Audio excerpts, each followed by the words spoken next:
تھوڑا سا آپ کو جو ہے اسٹمک اپسیٹ ہو جائے تو یہ والی علامات تو جب بھی ہوتی ہیں پھر انسان تو ظاہری بات ہے اتنی اس کے بارے میں سوچے گا ہی نہیں. تو ایسے میں کیا ہمیں اپنی نارمل روٹین میں کس طرح سے اپنے آپ کو جو ہے اویئر رکھنا ہے، کیا کرنا چاہیے؟ کوئی ٹیسٹ ایسا ہے جو ہم کروائیں، یہ جنرل فزیشین کے پاس جائیں، کہاں جائیں؟ بالکل. دیکھیے زندگی میں کم سے کم ایک دفعہ آپ نے اسکریننگ ٹیسٹ کرانا ہے ہیپیٹائٹس بی اور سی کے حوالے سے. کیوں وہ اس وجہ سے، اس کی وجہ یہ ہے کیونکہ اس کا جو انسیڈنس ہے ہمارے پاس بہت زیادہ پریویلنس زیادہ ہے. مطلب جیسے میں نے کیسز کا آپ کو بتایا کتنی کیسز ہیں، تو آپ کو یا اپنے آپ کے عزیز اقربا کو کہیں پہ بھی کسی کو بھی ہیپیٹائٹس ہو سکتا ہے اور ہمیں پتہ بھی نہیں چلتا. تو اس لیے بہتر یہ ہوتا کہ ایک دفعہ کہیں بھی قریبی اسپتال میں کسی سینٹر پہ جا کے ایک اسکریننگ ٹیسٹ ضرور کرا لینا چاہیے. وہ چھوٹے اسکریننگ ٹیسٹ ہوتے ہیں، اس میں ہمیں پتہ چل جاتا ہے کہ ہیپیٹائٹس سی ہے، بی ہے، کیا چیز ہے.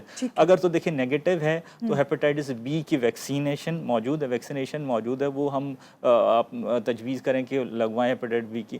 ہیپیٹائٹس سی کی ابھی تک کوئی ایسی ویکسینیشن نہیں، لیکن پھر بھی ہمیں اگر ہم بر وقت ہمیں پتہ چل جاتا ہے تو ٹریٹمنٹ بہت اچھا ہے. ٹھیک ہے ڈاکٹر صاحب، اگر کسی شخص کو ہیپیٹائٹس ہو جائے تو جگر کے اندر اصل میں کیا ہوتا ہے، یہ بیماری جسم کو کس طرح متاثر کرتی ہے، اور اس کے ساتھ ساتھ کیا یہ صرف جگر کی بیماری ہے، جسم کا جو آپ کا باڈی پارٹ ہے ان کو دوسروں کو بھی اس پہ اثر انداز ہوتی ہے؟ دیکھیں بیسکلی جیسے میں نے پہلے بتایا کہ یہ بہت سلولی ایکٹنگ وائرس ہے. تقریباً 15 سے 20 سال لگتے ہیں اس کو جگر کو خراب کرنے میں، اور وہ وائرس آپ کے جگر کو خراب کر رہا ہوتا ہے، آہستہ آہستہ آہستہ آہستہ وہ خراب کر رہا ہوتا ہے. اور ایک سٹیج ایسی آتی ہے جب وہ آپ کے جگر کو خراب کر دیتا ہے، وہ جگر سٹف ہو جاتا ہے، سخت ہو جاتا ہے، سکڑ جاتا ہے. اور جب جگر ایک دفعہ سکڑ جاتا ہے نا، تو جگر کے کافی سارے فنکشنز ہوتے ہیں. کچھ سنتھیٹک فنکشنز ہوتے ہیں، کچھ اسٹوریج فنکشنز ہوتے ہیں، کچھ ہارمونل فنکشنز ہوتے ہیں. ٹھیک ہے، یہ سارے فنکشن میں خرابی آنا شروع ہو جاتی ہے اور اس کی کمپلیکیشن شروع ہو جاتی ہیں. اب وہ کمپلیکیشنز ہی اس کی علامات بن کے ظاہر ہوتی ہیں. تو ان کمپلیکیشنز میں کیا کیا ہو سکتا ہے؟ اس میں دیکھیں پیٹ میں پانی آ سکتا ہے، بے ہوشی غنودگی آ سکتی ہے، خون کی الٹی آ سکتی ہے، کالے پخانے ہو سکتے ہیں، جگر کا کینسر ہو سکتا ہے، خون پتلا ہو سکتا ہے. ٹھیک ہے، گردے میں خرابی آ سکتی ہے، بے ہوشی غنودگی آ سکتی ہے. یہ ساری اس کی علامات ہیں. جیسے آپ نے کہا کہ کیا یہ دوسرے حصوں پہ بھی اثر ڈالتا ہے، تو جیسے میں نے بتایا دیکھیں وہی ساری علامات گردے پہ بھی اثر ڈال سکتا ہے، دماغ پہ بھی اثر ڈال سکتا ہے، دل پہ بھی اثر ڈال سکتا ہے. تو تقریباً سمجھ لیں جسم کے تمام اعضاء پہ یہ خرابی پہنچا سکتا ہے. ٹھیک ہے ڈاکٹر صاحب، آپ کے پاس جب پیشنٹ آتے ہیں تو عام طور پر کون سی بیماری جو ہے وہ لے کے آتے ہو، کس مرحلے پہ آتے ہیں؟ دیکھیے ہمارے پاس انفارچونیٹلی یہ ہے کہ ہمارے پاس کوئی کانسیپٹ نہیں ہے اس حوالے سے کہ تشخیص کیا جائے. تو تشخیص کے مراحل کے بعد وہ ہمارے پاس لیٹ پریزنٹ ہوتے ہیں زیادہ تر. ہمارے کچھ خوش نصیب لوگ ایسے بھی ہوتے ہیں جو جلدی آ جاتے ہیں، لیکن زیادہ تر میجورٹی ایسے لوگوں کی ہے جو ہمارے پاس لیٹ پریزنٹ کرتے ہیں. لیٹ اور جلدی سے کیا مراد ہے آپ کی؟ کیسے پتہ چلے گا؟ دیکھیں جلدی کا مراد تو یہ ہے کہ کسی نے باہر ٹیسٹ کرایا، ویسے ہی کرا لیا اتفاق سے، یا کسی بھی اور بیماری کی وجہ سے گیا تھا، انہوں نے اسکریننگ ٹیسٹ کرا لیا، انہوں نے ہیپاٹائٹس آ گیا اور پھر ہمارے پاس آ گئے. وہ تو جلدی ہو گیا، اس کا مطلب اس وقت ان کا جگر خراب نہیں ہوا. جو لیٹ آتے ہیں پھر وہ ان کمپلیکیشنز کے ساتھ آئیں جو میں پہلے آپ سے عرض کی، پیٹ میں پانی، بے ہوشی غنودگی، کینسر وغیرہ، یہ ساری علامات، وہ پھر لیٹ ہو جاتا ہے. اس وقت تک پھر جو ہے ہماری جو کہتے ہیں نا کہ پانی سر سے اونچا گزر جاتا ہے، تو اس وقت یہ حالات ہو جائیں. تو اس وقت پھر ہمارے پاس صرف ایک آپشن بچتا ہے، اور وہ آپشن ہوتا ہے کہ لیور کا ٹرانسپلانٹ، جگر کی تبدیلی، نیا جگر لگ جانا ہے. اس کے علاوہ ہمارے پاس ایسی کوئی چیز نہیں ہے کہ ہم جگر کو واپس اپنی نارمل پوزیشن پہ لائیں، کیونکہ ایک دفعہ جگر خراب ہو گیا اس کو آپ واپس اپنی نارمل پوزیشن پہ نہیں لا سکتے. ٹھیک ہے ڈاکٹر صاحب، اگر خدا نہ خواستہ جو ہے کسی کو یہ ہو جاتا ہے ہیپیٹائٹس، تو اسے کیا اپنے ذہن میں رکھنا چاہیے کہ یہ کیوریبل ہے اگر تو ارلی سٹیج پہ ڈیٹیکٹ ہو گیا ہے، اور یا پھر اس کو مختلف مراحل سے گزرنا پڑے گا، یا لائف ٹائم اس کو اس کا خیال کرنا ہے؟ دیکھیں جیسے میں نے پہلے بتایا یہ 100% کیوریبل ہے. ہیپیٹائٹس سی کے حوالے سے میں بات کر رہا ہوں، 100% کیوریبل ہے اگر تشخیص بر وقت تشخیص ہو جائے تو.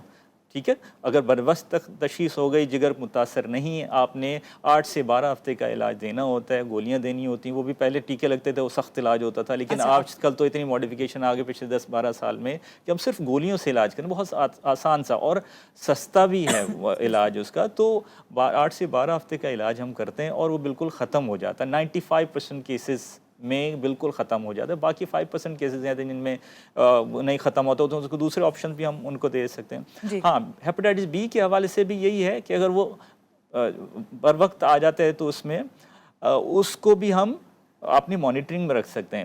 عام طور پہ ہیپاٹائٹس بی کے جو پیشنٹس ہوتے ہیں نا, انفارچونیٹلی اس کا کوئی مکمل علاج نہیں ہے, ٹھیک ہے نا. 100 لوگوں کو اگر ہیپاٹائٹس بی ہے تو صرف ایک شخص کا, ایک یا دو شخص کا یا تو ٹریٹمنٹ سے ختم ہوتا ہے یا پھر کوئی علاج دیں تو اس سے ختم ہو رہا ہے. باقی 98-99% میں ختم نہیں بی ہوتا والے کا بی والا. لیکن یعنی وہ زیادہ خطرناک ہے. خطرناک تو دیکھیں دونوں ہی اگر لیٹ پریزنٹ ہوتے ہوں, لیکن کہنے کا مطلب ہے کہ ہیپاٹائٹس سی کا علاج موجود ہے, ہیپاٹائٹس بی کا اتنا اچھا علاج ابھی تک موجود نہیں ہے. ڈاکٹر صاحب آپ سے اور بھی بات کرنی ہے اسی کے حوالے سے, اور یہ آپ سے پوچھیں گے پاکستان میں کیوں اتنے کیسز جو ہیں بڑھ رہے ہیں, کیا وجہ ہے, کیا وہ جو ہم کہتے ہیں کہ یوز ہوئی ہوئی سرنجز ہیں یا اور بھی بہت سے عوامل ہیں. لیتے ہیں ایک چھوٹی سی بریک, واپس آتے ہیں, رہیے گا ہمارے ساتھ. جی بریک سے آگے واپس آپ کو کہیں گے ایک بار پھر سے خوش آمدید. اور ورلڈ ہیپاٹائٹس ڈے آج منایا جا رہا ہے, اس حوالے سے بات کر رہے ہیں, آپ کو اویئرنیس دے رہے ہیں. ڈاکٹر منظور حسین ہمارے ساتھ ہیں. ڈاکٹر صاحب ابھی میں بات کر رہی تھی کہ پاکستان میں ہیپاٹائٹس جو ہے اس کے کیسز بڑھنے کی وجوہات کیا ہیں آپ کی نظر میں؟ جس طرح ہم تو عام طور پہ سوچتے ہیں کہ بھئی سیلونز میں جاتے ہیں لوگ, ڈینٹسٹ کے یہاں جاتے ہیں, یا پھر جو سرنجز استعمال شدہ لگا دی جاتی ہیں, استعمال کی جاتی ہیں دوبارہ سے, اور کیا علامات وجوہات ہیں اس کی؟ بالکل آپ نے صحیح کہا, یہ چیزیں تو ہیں ہی. پہلی جو وجہ, سب سے بڑی وجہ ہے نا, اویئرنیس کا نہ ہونا. ٹھیک ہے, ہمیں پتہ ہی نہیں ہے کہ وہ ہیپاٹائٹس سی کیا ہے, کیا وائرس ہے, اس کے آؤٹ کم, اگر وہ آپ کو لگ جاتا ہے تو اس کے آؤٹ کمز کیا ہو جاتے ہیں, پھر ہم اس کو اپنے اتنا سیریسلی نہیں لیتے ہیں. تو اسی وجہ سے ہم اپنے آپ کو اسکرین نہیں کراتے, اور پھر اسی وجہ سے پھر آگے پھر ٹریٹمنٹ یا جو بھی بند ہی پاتا. وجوہات وہی ہیں جو آپ نے بتائی ہیں کہ دیکھیں وہ زیادہ تر جو آئی وی ڈرگ ابیوزرز ہوتے ہیں ان میں یہ چانسز ہوتے ہیں, جو باربرز پہ زیادہ شیو جا کے کراتے ہیں ان کو, کیونکہ وہ ایک بلیڈ استعمال کرتے ہیں, ایک متاثرہ شخص کا دوسرے کو لگ سکتا ہے, تو وہ اس سے ہو سکتا ہے. ہماری بچیاں جو ہیں کان چھدوانے, ناک چھدوانے جاتی ہیں تو وہاں سے ایکوائر ہو سکتا ہے. ٹیٹوز لوگ بنواتے ہیں تو وہاں سے ایکوائر ہو سکتا ہے. ٹھیک ہے نا. پھر جو ان اسکرینڈ بلڈ ٹرانسفیوژنز ہوتی ہیں چھوٹے چھوٹے سینٹرز میں, جو پراپر اسکریننگ نہیں ہوتی, تو اس سے بلڈ لگ سکتا ہے. ڈائلسس کے جو مریض ہوتے ہیں ان میں اگر ایک طرح کی مشین ہے ہیپاٹائٹس بی یا سی کی, تو اس سے انتقال ہو سکتا ہے ہیپاٹائٹس بی سی کا. تو یہی وجوہات ہوتی ہے اس کو پھیلانے کی. اچھا, ایک نارمل انسان جو ہے نا, میں بھی آپ سے پوچھ رہی تھی, پھر ایک اور ہمارے اسٹوڈیو میں صاحب تو انہوں نے بھی آپ سے پوچھا کہ بھئی آئیز جو ہے پیل ہوتی ہیں اگر, تو وہ کیا سمٹمز ہوتے ہیں, کیا وہ جوائنڈس ہوتا ہے یا وہ بھی ہیپاٹائٹس کی ایک قسم ہے, اور اگر ہے تو وہ کیا ہے؟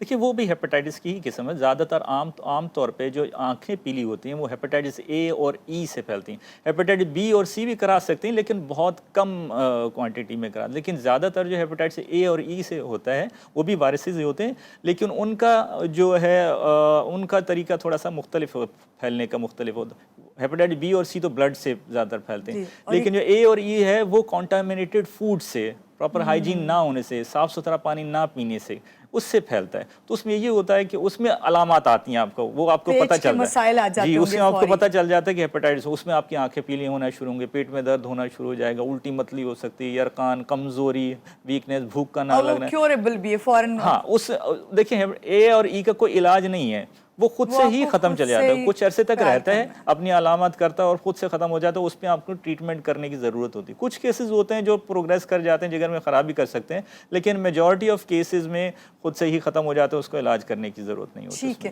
اب ذرا اسی طرف آ جاتے ہیں کہ یہ جب میں بات کر رہی تھی کہ یہ اس طرح پھیل رہی ہے بیماری, تو کیا آپ نے بتایا کہ وجوہات تو یہ ہیں کہ بھئی یہ ہے کہ آپ سیلون بھی جاتے ہیں, آپ ڈینٹسٹ کے یہاں بھی جاتے ہیں, پھر ٹیٹوز بنوا لینا. یہ بتائیے, بہت سے لوگ سمجھتے ہیں کہ اگر خدا نخواستہ آپ کے گھر میں کوئی ہیپاٹائٹس سی کا پیشنٹ ہے تو اس کے ساتھ کھانا کھانے, اس سے ہاتھ ملانے, گلے ملنے, اس سے ہی پھیل جاتا ہے. کیا یہ درست ہے بات؟ لیکن جیسے ہم نے پہلے ہی ذکر کیا, لیٹس بریک اٹ ڈاؤن, تو اس میں ایک شک یہ بھی تھی کا اسٹگما کو توڑنا. ایک یہ داغ, یہ بالکل یہ داغ بن جاتا ہے. اب کسی کو ہیپاٹائٹس بی یا سی ہوتا ہے تو اکثر لوگ اس سے بچاؤ کرتے ہیں, مطلب اس طرح سے اس کو الگ تھلگ کر دیتے ہیں کہ اس کے ساتھ کھانا نہیں ہے, پینا نہیں ہے, بیٹھنا نہیں, ایون باتیں بھی نہیں کر سکتے. تو یہ ذرا سا زیادتی ہو جاتی مریض کے ساتھ. ایسے کچھ نہیں ہے, صرف کچھ چیزوں کا خیال رکھا جاتا ہے, وہ آپ خیال کریں. باقی آپ کھا سکتے ہیں, بیٹھ سکتے ہیں, اٹھ سکتے ہیں, مل سکتے ہیں, جل سکتے ہیں, یہ ساری چیزیں کر سکتے ہیں. ہاں, بس یہ چیز کا خیال رکھنا ہوتا ہے کہ آپ اس کی متاثرہ چیزیں جو آپ کے خون میں شامل کر سکیں, جیسے ریزر بلیڈ ہے, کنگھی ہے, بلیڈز ہیں, ٹھیک ہے, نیل کٹرز ہیں, وہ آپ الگ رکھیں. ٹھیک ہے, وہ اپنے احتیاط کے لیے بھی ضروری ہے. اور اپنے بچاؤ کے لیے بھی نارمل ضرورت زندگی میں بھی اس طرح رکھنا چاہیے، نارمل، separately اور اس والی کو الگ چیزیں نہیں ہوں آپ کرنا کی۔ چاہیے، کیونکہ اس سے اس کا مریض کا مورال بہت ڈاؤن ہو جاتا ہے، وہ کو اب سمجھ mentally جو ہے مینٹلی اس disturb- کو بہت اس کو تکلیف پہنچتی ہے، اور آگے جا کے وہ اس کی صحت پہ اثر انداز ہوتا ہے۔ صحیح ڈاکٹر صاحب، یہ بتائیے کہ کیا ہر بالغ شخص کو جو ہے اپنی اسکریننگ کرانی چاہیے، اور کرانی چاہیے تو کتنے عرصے میں، اور اس سے بھی زیادہ یہ کہ کون سے ٹیسٹ جو ہے وہ فوری کروانا چاہیے اگر آپ کو اندازہ ہو کہ آپ کے ساتھ جی یہ بالکل، مسئلہ ہو آپ کے سکتا ہے؟ فورم سے میں ریکمینڈ کروں گا کہ ہر شخص جو بھی بالغ ہے، نابالغ ہے، جو بھی ہے، اس کا ہیپاٹائٹس بی سی کا ایک اسکریننگ ٹیسٹ ہوتا ہے، وہ ضرور کرا لینا چاہیے، زندگی میں ایک مرتبہ تو کرانا چاہیے۔ اینٹی ایچ سی وی اینٹی باڈی ہم کہتے ہیں، اور ہیپاٹائٹس بی سرفیس اینٹیجن کہتے ہیں، وہ سستے ٹیسٹ ہوتے ہیں اور جلدی سے مل جاتے ہیں، اور اس میں ہمیں اندازہ ہو جاتا ہے ویدر وہ پازیٹیو ہے یا نہیں ہے۔ اگر تو نہیں ہے تو دیکھیں اطمینان ہو جاتا ہے، اگر پازیٹیو ہے تو پھر مزید کچھ ٹیسٹ درکار ہوتے ہیں تاکہ ہمیں جگر کا اندازہ لگا سکتے ہیں۔ دوسری بات یہ کہ کب کب کرا سکتے ہیں، عام طور پہ بار بار اس کو ریپیٹ کرنے کی ضرورت نہیں ہوتی۔ ہاں یہ کر سکتے ہیں اگر کوئی پیشنٹ ایسا ہے جس کو خون کا انتقال ہوا ہے، یا کوئی میجر سرجری ہوئی ہے، یا ڈینٹل انسٹرومنٹیشن ہوئی ہے، وہ بعد میں ایک دفعہ ضرور کرا سکتا ہے اپنی تسلی کے لیے کہ وہ خدا نخواستہ وہاں سے کوئی ایسا نہ ہو کہ اس کو کوئی کانٹامنیشن آ گئی ہو۔ ٹھیک ہے، اگر کوئی اپنا ٹریٹمنٹ کروا لیتا ہے ہیپاٹائٹس سی کے بعد اور مکمل طور پر صحت یاب ہو جاتا ہے، تو کیا یہ چانسز ہیں کہ اس کو دوبارہ بھی وہ ہو سکتا ہے، اور اس کے لیے اسے مکمل اپنا ٹیسٹ ویسٹ کرواتے رہنا چاہیے؟ عام طور پہ دیکھیں ہیپاٹائٹس سی کا جو ٹریٹمنٹ ہے بہت اچھا ٹریٹمنٹ، جیسے میں نے بتایا 95% کیسز میں ختم ہو جاتا ہے۔ کچھ کیسز ایسے ہوتے ہیں کہ جن میں ریلیپس کرتا ہے، مطلب دوبارہ آ سکتا ہے، لیکن زیادہ تر کیسز میں نہیں آتا۔ ہم ایک دفعہ ٹریٹ کر دیتے ہیں، دوبارہ وائرس کرانے کی ضرورت نہیں ہوتی، ٹیسٹ کرانے کی، الٹرا ساؤنڈ۔ لیکن کبھی کبھار اگر ایسا محسوس ہوتا ہے پیشنٹ کو کوئی علامات ہو رہی ہیں، کچھ اس طرح سے ہے تکلیف، تو ہم پھر اسے پیشنٹ کو کچھ انویسٹیگیشن کر سکتے ہیں، کوئی ٹیسٹ کرا لیں، جگر کا ٹیسٹ کرا لیں، اس کے بعد ضرورت ہو پھر ہم کرا ڈاکٹر سکتے ہیں۔ صاحب، آج کے دن کے حوالے سے آپ کیا ہر شخص کو کہیں گے کہ اپنی زندگی میں ایسی کون سی 3 عادتیں اپنائیں جس کی وجہ سے آپ خاص طور سے یہ اس قسم کی بیماریوں سے جو کہ جان لیوا ہوتی ہیں اسے بچ سکیں؟ دیکھیں 3 باتیں وہی ضروری ہیں کہ پہلے تو آپ کی اویئرنیس ہو، بچاؤ ضروری ہے۔ آپ بچاؤ کے لیے آپ نے یہ کرنا ہے کہ آپ نے اپنے آپ پر پراپر اسکریننگ کرائیں، ٹھیک ہے، اسکریننگ کرائیں، اور اس کی جو ہے اس کے بعد پھر جو مراحل آتے ہیں، تشخیص کے مراحل آتے ہیں، تشخیص میں آپ کی ہو گئی ہے، اگر نہیں ہے تو آپ ہیپاٹائٹس بی کے ایٹ لیسٹ ویکسینیشن وغیرہ کرائیں، اور اگر آ گیا تو اس کو آپ ٹریٹمنٹ کرائیں، اور دوسرے لوگوں تک یہ پیغام پہنچائیں۔ اچھا، ہیپاٹائٹس بی کا جو آپ بتا رہے ہیں نا ویکسینیشن کی، تھوڑا سا اس کو کلیئر کر دیں، کیا یہ پہلے سے ہر ایک کو کروا لینی چاہیے؟ دیکھیں یہ ہیپاٹائٹس بی کی ویکسینیشن تو سب کو ہونی چاہیے، ٹھیک ہے، ایون جب ٹھیک ہے متاثرہ ڈاکٹر والدہ سے بچہ پیدا ہوتا ہے اس کو بھی ہیپاٹائٹس بی کی ویکسینیشن لگتی ہے، کوشش بلکہ کریں سب کہ بچوں کو ہی لگ جاتی ہے۔ ٹھیک ہے، ٹھیک ہے، ٹھیک ہے، بہت شکریہ ڈاکٹر صاحب، آج کے پروگرام میں آپ آئے اور آج ورلڈ ہیپاٹائٹس ڈے کے حوالے سے بات کر رہے تھے، اویئرنیس دے رہے تھے ڈاکٹر منظور حسین۔ لیں گے چھوٹی سی بریک کے بعد آپ ساتھ رہیے گا ہمارے ساتھ۔